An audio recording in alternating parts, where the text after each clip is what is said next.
नसल्ली अला रसूलिल करीम अम्माबाद फ़ाउज़ु बिल्लाहि मिनश्शैतानिर्रजीम बिस्मिल्लाहिर्रहमानिर्रहीम रब्बि इश्रह ली सदरी वयस्सिर ली अमरी वहलुल उक़दतम मिन लिसानी यफ़क़हू क़ौली। अस्सलामु अलैकुम रहमतुल्लाहि वबरकातुहू।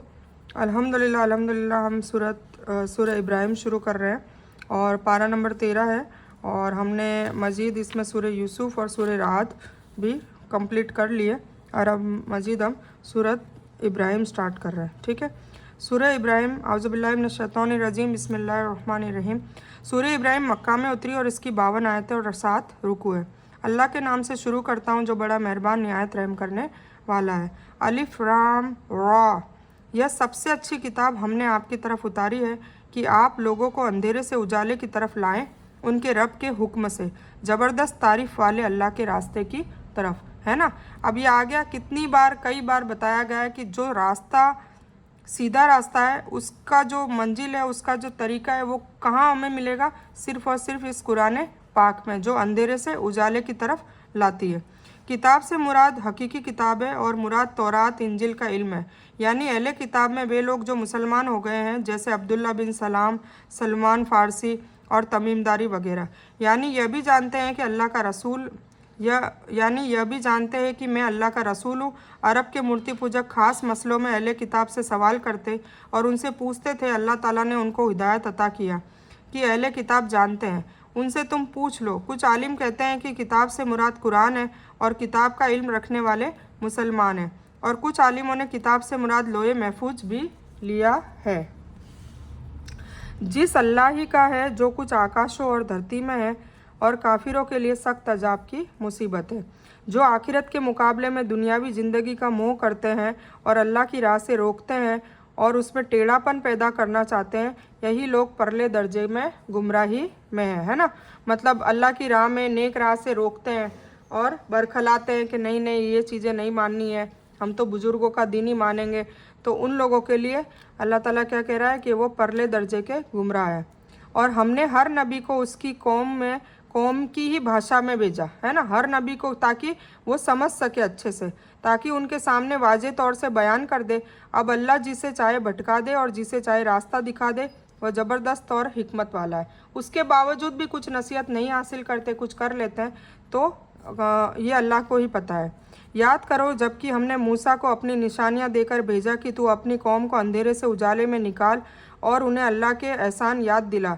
इसमें निशानियां हैं हर सब्र करने वाले के लिए। मतलब हमें पिछली कहानियों से क्या करना है, हमें नसीहत हासिल करनी है। जो लोग उन्होंने जो गलत काम में अजाब आया वो काम हमें छोड़ने हैं, और जिससे अल्लाह ने नेमतें दी जिन लोगों को, उनकी हमें काम अपनाने हैं। बस यही हमें इस पूरी किताब से जायज़ा लेना है। और जिस वक्त मूसा ने अपनी कौम से कहा कि अल्लाह की वे नेमतें याद करो जो उसने तुम पर की है, जबकि उसने तुम्हें फ़िरौन के साथियों से आज़ाद किया जो तुम्हें बहुत दुख पहुंचाते थे, तुम्हारे बेटों को कत्ल करते थे और तुम्हारी बेटियों को जिंदा छोड़ते थे, इसमें तुम्हारे रब की तरफ से तुम पर बहुत बड़ी आजमाइश थी, है ना। मूसा अलैहिस्सलाम ने कहा कि जब मैंने तुम्हें फ़िरौन की कौम से बचा लिया जो इतनी अजाब डालता था, हमेशा तुम्हें नौमौलूद बच्चों को कत्ल भी कर देता था, इतनी सख्त अजाब देता था, गुलाम बना के रखा था, अब जब मैंने उनसे छुड़वा दिया है फ़िरौन से हमेशा के लिए, अल्लाह ने तुम्हें निजात दे दी है, तो अब तुम अल्लाह के पैरोकार बन जाओ। और जब तुम्हारे रब ने तुम्हें आगाह कर दिया कि अगर तुम शुक्रिया अदा करोगे तो बेशक मैं तुम्हें ज़्यादा अता करूँगा, और अगर तुम नाशुक्रे होंगे तो निश्चय मेरा सख्त अजाब है ना। अल्लाह ताला को शुक्र करना बहुत पसंद है। अल्लाह ताला का जितना शुक्र अदा करेंगे इतना अल्लाह ताला हमें नेमतें देगा। अय्यामुल्लाह से मुराद अल्लाह के वे उपकार है जो इसराइल की औलाद पर किए गए थे, जिनकी तफसीली बयान पहले कई बार आ चुका है, और ये घटनाओं के माने में है, यानी वे घटनाएं जो उनको याद दिला जिनसे गुजर चुके हैं, जिनमें अल्लाह ताला के ख़ास एहसान हुए, जिनमें से कुछ बयान यहाँ पर आ रहे हैं, है ना। मूसा अलैहिस्सलाम को कहा जा रहा है कि बनी इसराइल को वो नेमतें याद दिलाओ, वो इनामात याद दिलाओ जो मैंने उन पर किए थे। फ़िरौन से आज़ादी दिलवाई और कई नेमतें दी, मन और सलवा दिया, तो ये सारी सब चीज़ें दी है, फिर भी तुम उसके अहकामों को झुटला रहे हो, मान नहीं रहे हो, तो उनको बार बार नसीहत देने की कह रहे हैं। और मूसा ने कहा अगर तुम सब और धरती पर रहने वाले सभी लोग अल्लाह की नाशुक्री करें तो भी अल्लाह बेनियाज और तारीफ़ वाला है। मतलब तुम पूरी कौम, पूरी दुनिया भी तुम नाशुक्रे हो जाओगे तो भी अल्लाह की बेनियाजी ख़त्म होने वाली नहीं है। अल्हम्दुलिल्लाह। क्या तुम्हारे पास तुम्हारे पहले के लोगों की खबर नहीं आई? मतलब पुराने लोगों में जो अजाब आया वो तुमने नहीं सुना? यानी नूह की कौम की और आद की और समूद की और उनके बाद वालों की, जिन्हें अल्लाह के सिवाय दूसरा कोई नहीं जानता था। वो कुरान में मौजूद है तभी हम जानते हैं ना, वरना हमें क्या पता कि कौम आद कौन थी, कौम समूद कौन थी, नूह अलैहिस्सलाम। ये सारी चीज़ें कुरान में मौजूद है इसलिए हमें पता है। ठीक है, तो अल्लाह ताला ने जानता है उसके पास उनके रसूल मौजज़े लाए, कईयों के पास मौजज़े भी आए, जैसे ईसा अलैहिस्सलाम चिड़िया की वो उस पर हाथ फिराते थे, उस पर रूह आ जाती थी, और कोड़ी के हाथ फिराते थे तो कोड़ ख़त्म हो जाता था। तो ऐसे कई नबियों को, रसूलों को मौजज़े अल्लाह के इज़्ज़न से दिए गए थे, और वाज़े तौर से कह दिया कि जो कुछ तुम्हें देकर भेजा गया है हम उसे नहीं मानते, और जिस चीज़ की तरफ तुम हमें दावत दे रहे हो हमें तो उसमें बहुत बड़ा शक है। फिर भी यह कौम, इतनी कौमों के स्टोरी सुनने के बाद भी हर उम्मत में कौम नसीहत हासिल नहीं करती, और यही हाल अभी हमारी उम्मत का भी है। कई मुसलमान कुरान शरीफ को नाउज़ुबिल्लाह न समझ के पढ़ना चाहते हैं, समझ के पढ़ते हैं तो भी अपनी सहूलियत के हिसाब से कुछ आयतों को मान लेते हैं जो उनको सेट होती है, कुछ नहीं मानते। और नाउज़ुबिल्लाह आलिम लोग भी कुछ कहते हैं कि कुरान पढ़ोगे तो गुमराह हो जाओगे। तो ये बहुत बड़ी हमें तंबीह दी गई है कि तुम पहले की उम्मतों को पढ़ के क्यों नहीं नसीहत हासिल करते। उनके रसूलों ने उनसे कहा कि क्या अल्लाह जो सच है उसके बारे में शक है, जो आकाशों और धरती का पैदा करने वाला है? वह तो तुम्हें इसलिए बुला रहा है ताकि वह तुम्हारे सारे गुनाह माफ़ कर दे और एक मुकर्रर वक्त तक तुम्हें मौका अता करे। उन्होंने कहा कि तुम तो हम जैसे ही इंसान हो, तुम चाहते हो कि हमको उन देवताओं की पूजा से रोक दो जिनकी पूजा हमारे बुजुर्ग करते आ रहे हैं। अच्छा तो कोई हमारे सामने वाजे दलील पेश करो, है ना। मतलब जब तक कोई चमत्कार नहीं देख लेंगे, जब तक कोई मौजज़ा नहीं देख लेंगे, या कोई अजाब की तुम बार बार कह रहे हो वो अजाब नहीं देख लेंगे, तब तक हम तुम्हारी बात नहीं मानेंगे। ये हर कौम में ये बीमारी थी। मुफस्सिरों ने इसके कई मानों का जिक्र किया है, जैसे उन्होंने अपने हाथ अपने मुंह में रख लिए और कहा कि हमारा तो केवल एक ही जवाब है कि हम तुम्हारी रिसालत को कबूल नहीं करते। उन्होंने अपनी उंगलियों से अपने मुंह की तरफ इशारा करके कहा, होशियार रहो, ये जो पैगाम लेकर आए हैं उनकी तरफ रुजू न करो। मतलब लोगों को भी रोकते थे। उन्होंने अपने हाथ मुंह पर मजाक और ताज्जुब से रख लिए, जिस तरह से एक इंसान हंसी दबाने के लिए ऐसा करता है। उन्होंने अपने हाथ रसूलों के मुंह पर रख कर कहा, चुप रहो, और गुस्सा और जलन के सबब अपने हाथ अपने मुंह में ले लिए। निशानियाँ और मौजे हर नबी के साथ होते थे। इससे मुराद ऐसी दलील और मौजा है जिसे देखने की उनकी इच्छा होती थी। जैसे मक्का के मूर्ति पूजकों ने रसूलुल्लाह सल्लल्लाहु अलैहि वसल्लम से कई तरह के मौजज़े दिखाने की मांग की थी, जिसका बयान सूरह बनी इसराइल में आएगा। उनके पैगंबरों ने उनसे कहा कि यह तो सच है कि हम तुम जैसे इंसान हैं, है ना। रसूल सल्लल्लाहु अलैहि वसल्लम, रसूल यही कहते थे कौमों को कि भाई हम तुम्हारे जैसे ही इंसान हैं बेशक, लेकिन अल्लाह अपने बंदों में से जिस पर चाहता है अपना रहम करता है, अपनी कृपा करता है। अल्लाह के हुक्म के बिना हमारी ताकत ही नहीं कि हम कोई मौजज़ा तुम्हें दिखा सके, और ईमान वालों को केवल अल्लाह पर ही भरोसा रखना चाहिए। और आखिरकार क्या सबब है कि हम अल्लाह पर भरोसा न रखें जबकि उसी ने हमें हमारा रास्ता दिखाया है, और जो दुख तुम हमें दोगे उन पर यकीनन सब्र ही करेंगे, है ना। मतलब जो हम दावत देंगे और तुम हमें उसके लिए कटाक्ष शब्द बोलोगे, गालियाँ बोलोगे, मारोगे, पीटोगे, तो हम सब्र करेंगे, हम उसका बदला तुमसे नहीं लेंगे। और भरोसा रखने वालों को यही मुनासिब है कि अल्लाह ही पर भरोसा रखना चाहिए। और काफिरों ने अपने रसूलों से कहा कि हम तुम्हें देश से निकाल देंगे या तुम फिर से हमारे धर्म में लौट आओ, है ना। ये हमें हर कौम में ऐसा हुआ कि भाई काफिरों ने या तो धमकी दी कि हमारे देश से निकल जाओ, हम हमारे मूर्ति को, हमारे देवताओं को नहीं छोड़ेंगे, तुम्हारे रब को नाउज़ुबिल्लाह नहीं मानेंगे, या फिर हमारे धर्म में वापस आ जाओ, मूर्ति पूजा तुम भी शुरू कर दो। तो उनके रब ने उनकी ओर वही भेजी और हम उन जालिमों का ही नाश कर देंगे, और उसके बाद हम खुद तुम्हें धरती पर बसाएंगे। फिर मतलब जो दाई है, दावत देने वालों को बचा लिया जाएगा और बाकी सारे काफिरों को मार दिया जाएगा, अजाब में मुब्तला कर दिया जाएगा। ये हर कौम की कहानी है। और उसके बाद हम खुद तुम्हें धरती पर बसाएंगे। यह है उनके लिए जो मेरे सामने खड़े होने से डर रखें और मेरी चेतावनी से डरते रहें। मतलब जो अल्लाह का हुक्म मानेंगे उनको अल्लाह ताला अजाब से बचा लेगा। और उन्होंने निर्णय मांगा, फैसला मांगा और सभी सरकश अड़ियल लोग नाकाम हो गए। उसके सामने नरक है जहाँ उन्हें पीप का पानी पिलाया जाएगा। रसूलों ने पहले संदेहों का जवाब दिया कि बेशक हम तुम जैसे इंसान ही हैं, लेकिन तुम्हारा यह समझना गलत है कि इंसान रसूल नहीं हो सकता। अल्लाह ताला इंसानों की हिदायत के लिए इंसानों में से ही कुछ इंसानों को वही मतलब किताब नाजिल करता है और रिसालत के लिए चुन लेता है, और तुम सभी में से यह उपकार अल्लाह ने हम पर किया है। जिसे तकलीफ से घूट घूट पिएगा, मतलब जहन्नम में पीप दिया जाएगा पीने को, जिसे वो तकलीफ से घूट घूट पिएगा। कैसे पी सकता है, उतरेगा ही नहीं, फिर भी उसे गले से उतार न सकेगा और उसे हर जगह से मौत आती दिखाई देगी, लेकिन वह मरने वाला नहीं है, क्योंकि क़यामत के बाद मौत होगी नहीं। फिर उसके पीछे सख्त अजाब है। सोचिए, अल्लाह ताला हम सब को जहन्नम की आग से बचाए, जहन्नम के अजाब से बचाए, कब्र के अजाब से बचाए। आमीन सुम्मा आमीन या रब्बल आलमीन। उन लोगों की मिसाल जिन्होंने अपने रब से कुफर किया, उनके अमाल उस राख की तरह हैं जिस पर तेज हवा आंधी वाले दिन चले। जो भी उन्होंने किया उसमें से किसी चीज़ पर कादिर न होंगे। यही दूर का भटकाव है। क्या तूने नहीं देखा कि अल्लाह ताला ने आकाशों और धरती को सर्वश्रेष्ठ प्रबंध से पैदा किया है? अगर वह चाहे तो तुम सबको तबाह कर दे और नई मखलूक ले आए, है ना। अगर तुम नहीं मानोगे, हठधर्मी करोगे, तो वो तुम्हारी जगह दूसरी मखलूक को भी ला सकता है, और अल्लाह पर यह काम कुछ भी कठिन नहीं है। और सबके सब अल्लाह के सामने खड़े होंगे। उस वक्त कमज़ोर लोग घमंड वालों से कहेंगे कि हम तो तुम्हारे ताबेदार थे, तो क्या तुम अल्लाह के अजाबों से कुछ अजाब हमसे दूर कर सकने वाले हो?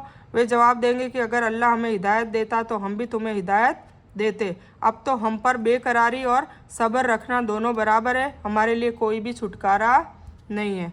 हदीसों में इससे मुस्नद अहमद नरकवासियों के शरीर से निचोड़ा हुआ, और कुछ हदीसों में है कि यह इतना गर्म और उबलता हुआ पानी होगा, उनके मुंह के निकट पहुंचते ही उनके चेहरे की खाल झुलस कर गिर पड़ेगी।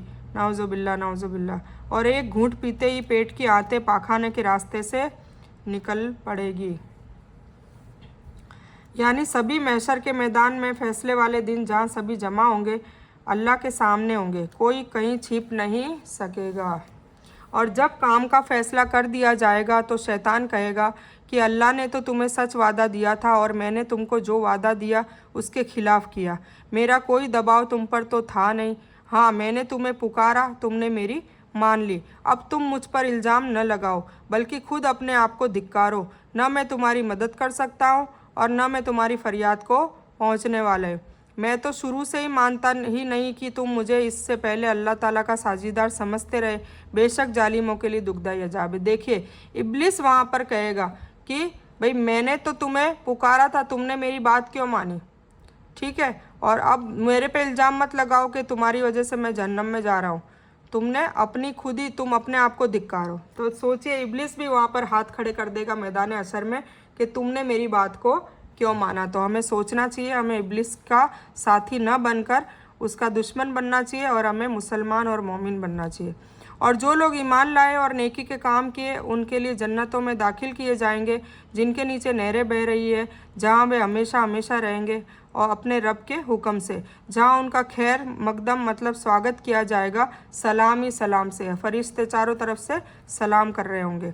क्या आपने नहीं देखा कि अल्लाह ताला ने पाक बात की मिसाल एक पाक पेड़ जैसा बयान किया है, जिसकी जड़ मजबूत है और जिसकी शाखाएं आकाश में है। यह बुरे लोगों और काफिरों के मुकाबले में परहेजगारों और ईमान वालों का बयान है। इनका बयान उनके साथ इसलिए किया गया है ताकि लोगों के अंदर ईमान के काम अपनाने की रुचि और ख्वाहिश पैदा हो, है ना। अभी भी हमारे पास वक्त है कि हम गलत काम को छोड़ें, तौबा करें, मगफिरत मांगें और नेक कामों के लिए दौड़ लगाएं। यानी आपस में उनका स्वागत, एक दूसरे को सलाम करना होगा। इसके सिवाय फरिश्ते भी हर दरवाजे से दाखिल करके उन्हें सलाम करते होंगे। जो अपने रब के हुक्म से हर वक्त अपने फल लाता है, मतलब जन्नत का बयान है, और अल्लाह ताला लोगों के सामने मिसालों को बयान करता है ताकि वे नसीहत हासिल करें, है ना। बार बार जन्नत और दोजक, जन्नत दोजक दोनों बताया जा रहा है ताकि हम दोजक से डरें और गुनाहों को छोड़ें, और जन्नत की लालच करें और नेकी के लिए दौड़ें, ठीक है। और खबीस बात की तुलना गंदे पेड़ जैसी है जो धरती के कुछ ही ऊपर से उखाड़ लिया गया है, उसे कुछ ठहराव तो है ही नहीं।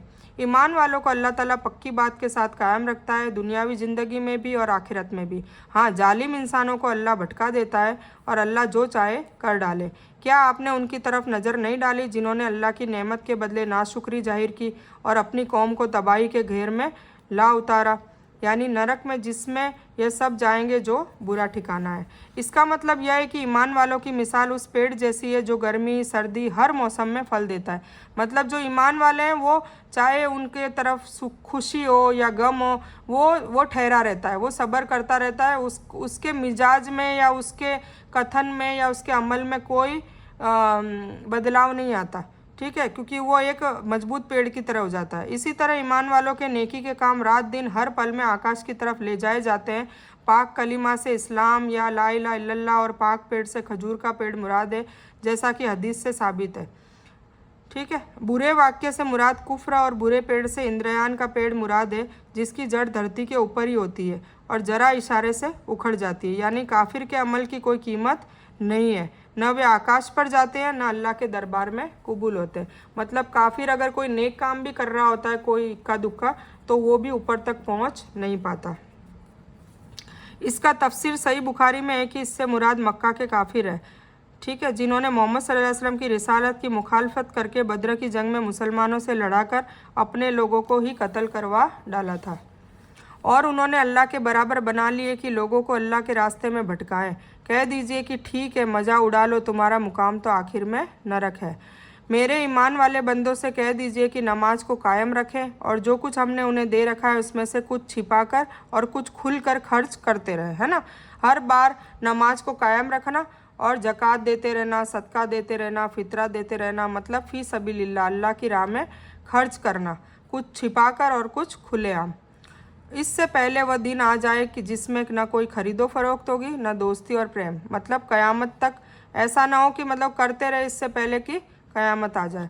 अल्लाह वह है जिसने आकाशों और धरती को पैदा किया है और आकाशों से बारिश करके उसके ज़रिए तुम्हारी रोजी के लिए फल निकाले हैं और नावों को तुम्हारे बस में कर दिया है कि नदियों में से उसके हुक्म से चले फिरे। उसी ने नदियाँ और नहरें तुम्हारे बस में कर दी है। उसी ने तुम्हारे लिए सूरज और चाँद को मुसख्खर किया है, मतलब अधीन किया है, बराबर ही चलते रहते हैं और रात दिन को भी तुम्हारे काम में लगा रखा है। मतलब अल्लाह ताला ने हमारे लिए कितनी नेमतें कर रखी है, देखिए। और उसी ने तुम्हें तुम्हारी मुँह मांगी सभी चीज़ों में से दे रखा है। अगर तुम अल्लाह की नेमतें गिनना चाहो तो उन्हें पूरा गिन भी नहीं सकते, बेशक नहीं गिन सकते। बेशक इंसान बड़ा जालिम और नाशुक्रा है, उसके बावजूद भी नाउज़ुबिल्लाह हम कई बार अल्लाह ताला की नाशुक्री करते हैं। अल्लाह ताला हमें फरमा बरदार और हमेशा हमेशा के लिए शुक्रगुजार अल्लाह ताला का बनाए। नमाज कायम करने का मतलब है कि उसे अपने वक्त पर और सुन्नत के मुताबिक और खुशू और खुजू से विनम्र होकर अदा किए जाए, जिस तरह से नबी सल्लल्लाहु अलैहि वसल्लम की सुन्नत है। इन्फाक का मतलब है ज़कात अदा करना, करीबी रिश्तेदारों के साथ रहम किया जाए और दूसरे गरीबों पर उपकार किया जाए। यह नहीं कि अपनी ज़रूरतों और अपने ऊपर खूब खर्च किया जाए और अल्लाह के बतलाए हुए मुकामों पर खर्च करने से बचा जाए। क़यामत का दिन ऐसा होगा जहाँ न खरीद फरोख्त का मुमकिन होगी, न कोई दोस्ती काम आएगी, कोई किसी के काम नहीं आएगा। रात दिन उनका आपसी अंतर फ़र्क जारी रहता है। कभी रात दिन का कुछ हिस्सा लेकर लंबी हो जाती है और कभी दिन रात का कुछ हिस्सा लेकर लंबा हो जाता है। यह सिलसिला दुनिया की इब्तिदा से, मतलब जब दुनिया बनी थी तब से लेके अभी तक इसमें बाल बराबर भी अंतर नहीं आया है।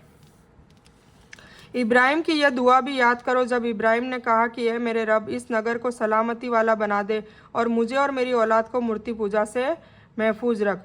मक्का के लिए उन्होंने दुआ मांगी थी। ए मेरे रब, उन्होंने बहुत से लोगों को रास्ते से भटका दिया है, अब मेरा पैरोकार मेरा है और जो नाफरमानी करे तो तू बहुत ही माफ़ और रहम करने वाला है। इब्राहिम अलैहिस्सलाम ने क्या कहा कि जो मेरा पैरोकार है, मतलब मेरी फॉलो कर रहा है, वो मेरा है, और जो नाफरमानी कर रहा है चाहे वो मेरी औलाद ही क्यों ना हो, तो तू बड़ा माफ़ करने और रहम करने वाला है, ठीक है। तो बहुत से लोगों को रास्ते से भटका दिया है, तो ये अल्लाह ताला से वो दुआ मांग रहे थे। बहुत अच्छी दुआएं हैं, हमें भी मांगनी चाहिए। ए मेरे रब, मैंने अपनी कुछ औलाद इस बंजर जंगल में तेरे पाक घर के करीब बसाई है। ए मेरे रब, यह इसलिए कि वे नमाज कायम करे, इसलिए तू कुछ लोगों के दिलों को उनकी तरफ मायल कर दे और उन्हें फलों का रिज़्क अता कर ताकि ये शुक्र अदा करे। ए मेरे रब, ए हमारे रब, तू अच्छी तरह जानता है जो हम छिपाए और जाहिर करें, धरती और आकाश की कोई चीज़ अल्लाह से छिपी हुई नहीं है। अल्लाह की तारीफ़ है जिसने मुझे बुढ़ापे में इस्माइल और इशाक अता की, है ना। ये अल्लाह का शुक्र है कि उनको यकीन भी नहीं था और इसी उम्र में आके उनको इस्माइल अलैहिस्सलाम और इसाक अलैहिस्सलाम जैसे 2 बेटे दिए। बेशक मेरा रब दुआओं का सुनने वाला है। इस नगर से मुराद मक्का है। दूसरी दुआओं से पहले यह दुआ की कि इसे सलामती वाला बना दे। मक्का के लिए ये मांगे ना कि जब इब्राहिम ने कहा कि मेरे रब इस नगर को सलामती वाला बना दे, इसलिए कि सलामती होगी तो लोग दूसरे उपकारों से भी सही तरीके से फ़ायदेमंद हो सकेंगे, वरना सलामती के बिना सभी सुख सुविधाओं ऐशो आराम के बावजूद डर खौफ की छाया इंसान को बेचैन और परेशान रखती है। इबादतों में से केवल नमाज की चर्चा की जिससे नमाज की अहमियत वाजे हो जाती है। मतलब नमाज किसी भी हाल में छोड़ना नहीं है। फिर दुआ चालू है, ठीक है। ये सारी दुआएं आप नोट कर लें और आप भी दुआएं ये मांगे, हिंदी में भी आप मांग सकते हैं। ऐ मेरे रब मुझे नमाज का पाबंद रख और मेरी औलाद को भी। ऐ मेरे रब मेरी दुआ कबूल कर। ऐ हमारे रब मुझे माफ़ी अता कर और मेरे माँ बाप को भी माफ़ कर दे और दूसरे ईमान वालों को भी माफ़ कर जिस दिन हिसाब होने लगे। जालिमों के अमलों से अल्लाह को अनजान न समझ, वह तो उन्हें जिस दिन तक मौका दिए हुए हैं जिस दिन आंखें फटी रह जाएगी। वे अपने सिर उठाए दौड़ भाग कर रहे होंगे, खुद अपनी तरफ भी उनकी नज़र न लौटेगी और उनके दिल उड़े और गिरे हुए होंगे। और लोगों को उस दिन से होशियार कर दे जबकि उनके करीब अजाब आ जाएगा। और जालिम कहेंगे कि ए हमारे रब हमें बहुत थोड़े करीब के वक्त तक का ही मौका अता कर दे और हम तेरी दावत मान लेंगे और तेरे पैगंबरों की इत्तबा में लग जाएं। क्या तुम मुझसे पहले भी कसम नहीं खा रहे थे कि तुम्हारे लिए दुनिया से टलना ही नहीं है ना। मतलब वहाँ जाके फिर बोलेंगे अब थोड़ा सा हमें और वक्त दे दे और नीचे दुनिया में भेज दे, अब हम सिर्फ और सिर्फ तेरी इत्तबा करेंगे। तो अल्लाह क्या कहेंगे, टाइम ख़त्म हो गया। और क्या तुम उन लोगों के घरों में रहते सहते न थे जिन्होंने अपनी जानों पर जुल्म किया? और क्या तुम वह मामला खुला नहीं कि हमने उनके साथ कैसा कुछ किया? मतलब हमने कुरान पाक में या किताबों में वाज़े तौर पर नहीं बता दिया था कि पिछली कौमों पर अजाब आया था, तो तुमने उनसे नसीहत हासिल क्यों नहीं की? अपने साथ अपनी औलाद के लिए भी दुआ मांगी, जैसे इससे पहले भी अपने साथ अपनी औलाद के लिए यह दुआ मांगी कि उन्हें पत्थर की मूर्तियों के पूजने से बचाकर रखना, जिससे मालूम हुआ कि अल्लाह के दीन की तरफ दावत देने वालों को अपने घर वालों की हिदायत और उनकी दीनी तालीम और तरबियत की तरफ से कभी बेफिक्र नहीं होना चाहिए। हज़रत इब्राहिम ने यह दुआ उस वक्त की जबकि अभी उन पर अपने बाप का अल्लाह का दुश्मन होना मालूम नहीं हुआ था।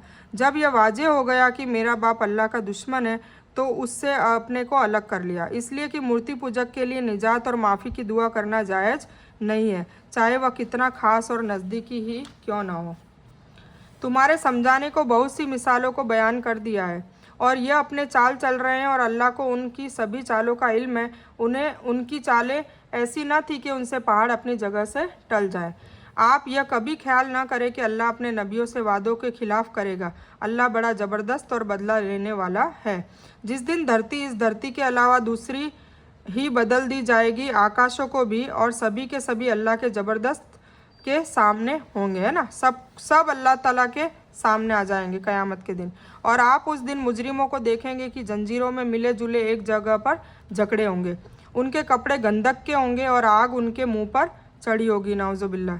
यह इसलिए कि अल्लाह ताला हर इंसान को उसके किए हुए अमल का बदला दे। बेशक अल्लाह ताला को हिसाब लेते देर नहीं लगेगी। यह कुरान सभी लोगों के लिए सूचना पत्र है ना, मैसेज है कि इसके ज़रिए वे बाखबर कर दिए जाएं और पूरी तरह से मालूम कर लें कि अल्लाह एक ही है, इबादत के लायक है, और ताकि अक्लमंद लोग सोच समझ लें। यानी अल्लाह ने अपने रसूलों से दुनिया और आखिरत में मदद करने का जो वादा किया है वह बेशक सच है, उससे वादे की मुखालफत मुमकिन ही नहीं है। यह इशारा कुरान की तरफ है या पिछले तफसीलात की तरफ जो बयान किया गया है। ठीक है, हमने सूरह इब्राहिम मुकम्मल कर लिए, तो ये बयान मैं यही मुकम्मल करती हूँ। इस बयान में कुछ भी दीन की अच्छी और हक बात आई है वो सिर्फ़ और सिर्फ अल्लाह की तरफ से है, और बुरी या गलत बात जो गलती से या जज्बात में आकर मेरे मुंह से कुछ भी गलत वर्ड या कोई बात निकल गई हो तो मेरी तरफ से है, और इस गलती के लिए मैं अल्लाह अज़्ज़ व जल से और आप सभी लोगों से माफ़ी की तलबगार हूँ। मैं कोई आलिमा नहीं हूँ, सिर्फ तालिब इल्म हूँ। अल्लाह मेरी कोशिश से आप सभी को सही नफ़े बख्श इल्म पहुँचाए और मैं आप लोगों की हिदायत और हिकमत में सदका जारिया बनूँ, बस मेरी यही तमन्ना है। آمین ثم آمین یا رب العالمین۔ ربنا آتنا من لدنک رحمۃ وہی لنا من امرنا رشدا۔ اللہم صلی علی محمد وعلی آل محمد کما صلیت علی ابراہیم وعلی آل ابراہیم انک حمید مجید۔